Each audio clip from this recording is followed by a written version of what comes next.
uSpikili uvele wakhala izinyembezi ngemuva kokuthi uNaledi Aphiwe engaphumelelanga kuma-Metro FM Music Awards bebanjelwe eThekwini ICC ngoMgqibelo. uSpikili uveze ukuthi ubuhlungu bumhlasele kakhulu emoyeni wakhe njengoba ebenethemba elikhulu lokuthi uNaledi uzothatha umklomelo. Uthe uchithe imali eningi emkhankasela, wenza konke okusemandleni akhe ukumxhasa nokumgqugquzela, kodwa-ke izinto azihambanga ngendlela belindele ngayo.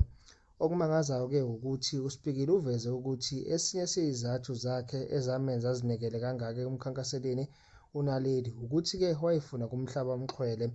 Uthe-ke sekunesikhathi eside emthanda futhi emshela, ethemba ukuthi uma ephumelela lokho kungamvulela ithuba lokuthi amqome. Manje-ke uSpikili uthi udidekile futhi uphithene ikhanda ngenxa yalokho okwenzekile, njengoba-ke konke abekubekile ethembeni lakhe kungazange kuphumelele. Le ndaba-ke sishiye abantu abaningi ezinkundleni zokuxhumana benembono ehlukene, abanye bemzwela uSpikili kanti abanye bemsola ngokuxuba uthando nomsebenzi. Sifuna ukwazi ukuthi-ke wena ucabangani ngalokhu? Ingabe kufanele uNaledi Aphiwe amzwele uSpikili ngokuthi amqome? Asazi-ke, zwakalisa-ke uvo lwakho. Sibona sisishisa izindaba ezihamba phambili zosuku.